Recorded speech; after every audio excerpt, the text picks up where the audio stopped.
നമസ്കാരം, ഇത് IBN Malayalam. Europe ഒരു സ്വപ്നഭൂമിയാണോ? ഇന്ത്യ മുഴുവൻ യാത്ര ചെയ്തവർക്ക് യൂറോപ്പ് അല്ല, ഇന്ത്യയാണ് ഏറ്റവും മനോഹരമായ പ്രദേശമെന്ന് മനസ്സിലാക്കും. എഴുത്തുകാരനായ ജിതിൻ കെ ജേക്കബ് ഫേസ്ബുക്കിൽ കുറിച്ച കുറിപ്പ് ശ്രദ്ധേയമാവുകയാണ്. ആ പോസ്റ്റിൻ്റെ പൂർണ്ണരൂപം ഇങ്ങനെയാണ്: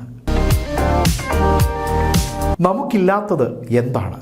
കടൽ, കായൽ, നദികൾ, മരുഭൂമി, പർവ്വതങ്ങൾ, മഞ്ഞുമലകൾ, പുൽമേടുകൾ, എന്തും വിളയുന്ന കൃഷിയിടങ്ങൾ. കാലാവസ്ഥ നോക്കിയാൽ ചൂട്, തണുപ്പ്, മഴ, മഞ്ഞുവീഴ്ച എല്ലാം നമുക്കുണ്ട്. ഇനി ചരിത്രപരമായ നിർമ്മിതികൾ നോക്കിയാലോ? ലോകത്തെ അത്ഭുതപ്പെടുത്തുന്ന നിർമ്മിതികൾ നമ്മുടെ രാജ്യത്തുണ്ട്. പക്ഷെ നിർഭാഗ്യവശാൽ നമ്മൾ ആരും തന്നെ ഇന്ത്യയെ പൂർണ്ണമായും കണ്ടിട്ടില്ല. ഇന്ത്യയിലുള്ള പലതിനെക്കുറിച്ചും നമുക്ക് അറിവുകൾ പോലുമില്ല. ഇവിടെ ഒന്നുമില്ല എന്ന് നിരാശപ്പെട്ട് നമ്മൾ വിദേശത്തേക്ക് നോക്കി കണ്ണ് മഞ്ഞളിച്ചിരിക്കുകയാണ്. സ്വിറ്റ്സർലൻഡ് ഏതൊരു ഇന്ത്യക്കാരൻ്റെയും സ്വപ്നമാണല്ലോ. എല്ലാവരുടെയും ഏറ്റവും വലിയ ആഗ്രഹമാണ് ഒരിക്കലെങ്കിലും സ്വിറ്റ്സർലൻഡിൽ പോകണം എന്നത്. ഇന്ത്യയിൽ ഒത്തിരി യാത്ര ചെയ്തിട്ടുള്ള ഒരാളെന്ന നിലയിൽ സ്വിറ്റ്സർലൻഡ് എന്നെ വലിയ രീതിയിൽ ആകർഷിച്ചിട്ടില്ല എന്നതാണ് സത്യം. വൃത്തിയുള്ള തെരുവുകൾ, വളരെ കൃത്യതയാർന്ന ഗതാഗത സംവിധാനങ്ങൾ, മികച്ച അടിസ്ഥാന സൗകര്യങ്ങൾ, പ്രകൃതി സംരക്ഷണം, ഇവയിലൊക്കെ സ്വിറ്റ്സർലൻഡ് ഇന്ത്യയേക്കാൾ ബഹുദൂരം മുന്നിലാണ്. അതേസമയം നമ്മുടെ ഹിമാചൽ അല്ലെങ്കിൽ കാശ്മീർ, ലേഹ്, തവാങ്, ഷില്ലോങ് തുടങ്ങിയ സ്ഥലങ്ങളിലൊക്കെ കാണുന്ന പ്രകൃതി ഭംഗി തന്നെയാണ് സ്വിറ്റ്സർലൻഡിലേത്. ഒരുപക്ഷേ സ്വിറ്റ്സർലൻഡിനേക്കാൾ മികച്ച കാഴ്ചകൾ കാശ്മീരിൽ കാണാൻ സാധിക്കും. നിരവധി കായലുകൾ സ്വിറ്റ്സർലൻഡിലുണ്ട്. പക്ഷേ ലേഹിലെ പാങ്ങോങ് പോലെ സുന്ദരമായ തടാകം അപൂർവമായിരിക്കും. വ്യത്യാസം എന്താണെന്ന് വെച്ചാൽ സ്വിറ്റ്സർലൻഡിൽ ചെറിയൊരു സംഭവമാണെങ്കിലും അവർ മികച്ച അടിസ്ഥാന സൗകര്യമൊക്കെ ഒരുക്കി വൃത്തിയായി സംരക്ഷിക്കും.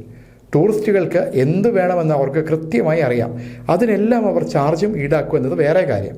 സ്വിറ്റ്സർലൻഡിലെ ഏത് മലനിരകളിലേക്കും കേബിൾ കാർ, ചെറിയ ട്രെയിൻ സർവീസ് ഉണ്ടായിരിക്കും. മലമുകളിൽ വൃത്തിയുള്ള ടോയ്ലറ്റുകൾ, കോഫി ഷോപ്പുകൾ എല്ലാം ഉണ്ടാകും. സഞ്ചാരികൾക്ക് വേണ്ട മിനിമം സൗകര്യങ്ങൾ അവിടെയുണ്ട്. കാശ്മീരിലും ഹിമാചലിലും ലേഹിലും എല്ലാം 4 വശത്തും മഞ്ഞുമലകളാണ്.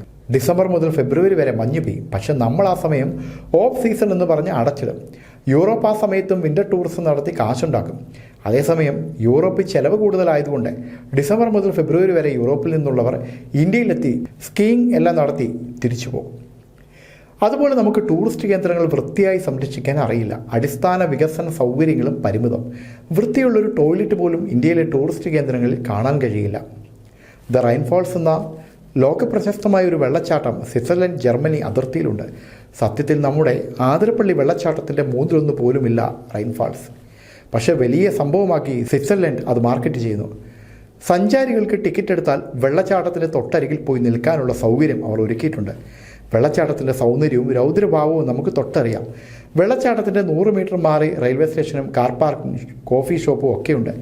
ആതിരപ്പള്ളിയിലെ അടിസ്ഥാന സൗകര്യ വികസനം പറയണ്ടല്ലോ അല്ലേ. വെനീസ്, ആലപ്പുഴക്കാരനായി ഞാൻ സ്കൂളിൽ പഠിച്ചിട്ടുണ്ട്. ആലപ്പുഴ അറിയപ്പെടുന്നത് കിഴക്കിൻ്റെ വെനീസ് എന്നാണെന്ന്. ശരിക്കും ഇറ്റലിയിലെ വെനീസ് കണ്ടപ്പോൾ ആലപ്പുഴയെ വെച്ച് നോക്കുമ്പോൾ എന്ത് കുന്തമാണ് വെനീസിൽ ഉള്ളതെന്ന് ആലോചിച്ചു പോയി. കോട്ടയത്ത് നിന്ന് 10 രൂപ മുടക്കി സർക്കാർ നടത്തുന്ന ബോട്ടിൽ കയറി ആലപ്പുഴയിലേക്ക് വേമ്പനാട് കായലിലൂടെ യാത്ര നടത്തിയാൽ കാണുന്ന പ്രകൃതി സൗന്ദര്യത്തിൻ്റെ 10-1 പോലും വെനീസിലില്ല എന്നതാണ് യാഥാർത്ഥ്യം. യഥാർത്ഥത്തിൽ വെനീസിനെയാണ് വിളിക്കേണ്ടത് ആലപ്പുഴ ഓഫ് വെസ്റ്റ് എന്ന്, അല്ലെങ്കിൽ പടിഞ്ഞാറിൻ്റെ ആലപ്പുഴയെന്ന്. ആലപ്പുഴയേക്കാൾ വെനീസിനെ മുന്നിൽ നിർത്തുന്നത് 3 കാര്യങ്ങളാണ്. 1, വൃത്തി. 2, മികച്ച അടിസ്ഥാന സൗകര്യ വികസനം. വൈകിട്ട് ലൈറ്റുകൾ തെളിഞ്ഞു കഴിഞ്ഞാൽ വെനീസ് കാണാൻ അതീവ സുന്ദരിയാണ്. കനാലിന് ഇരുവശവും പരമ്പരാഗത രീതിയിലുള്ള കെട്ടിടങ്ങൾ. 3, സഞ്ചാരികൾക്ക് ആവശ്യമായതെല്ലാം അവിടെയുണ്ട്. കോഫി ഷോപ്പുകൾ, ബാറുകൾ, സുവനീർ ഷോപ്പുകൾ, സൂപ്പർ മാർക്കറ്റുകൾ. സന്ധ്യ കഴിഞ്ഞാൽ അത് വേറൊരു ലോകമാണ്. അത് കണ്ടപ്പോഴാണ് ഓർത്തത് ആലപ്പുഴയെ നമുക്ക് എത്ര സുന്ദരിയാക്കി എടുക്കാമെന്ന്. അതിനുള്ള കഴിവ് നമുക്കില്ലാതെ പോയി. ആർട്ട് ആൻഡ് ആർക്കിടെക്ചർ ലോകത്തിലെ ഏറ്റവും മികച്ച കലാരൂപങ്ങളും ശില്പങ്ങളുമുള്ള ഒരു രാജ്യം ഇറ്റലി ആണെന്നാണല്ലോ പറയാറ്. സത്യമാണ്. അത് ഗംഭീരമാണ്. അവിടുത്തെ നിർമ്മിതികളും ശില്പങ്ങളും എല്ലാം. അതെല്ലാം പാരമ്പര്യം നിലനിർത്തിക്കൊണ്ട് തന്നെ വൃത്തിയായി സൂക്ഷിച്ചിട്ടുമുണ്ട്.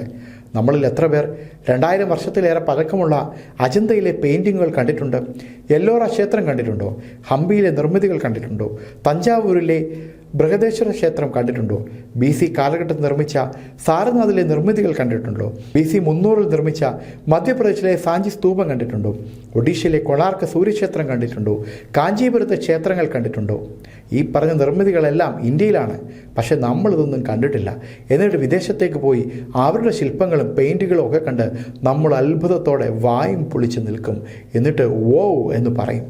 ഇന്ത്യക്കാരേക്കാൾ കൂടുതൽ ഇന്ത്യയിലെ ഈ നിർമ്മിതികളും സ്ഥലങ്ങളും ഒക്കെ കണ്ടിട്ടുള്ളത് വിദേശികളാണ് എന്നതാണ് യാഥാർത്ഥ്യം.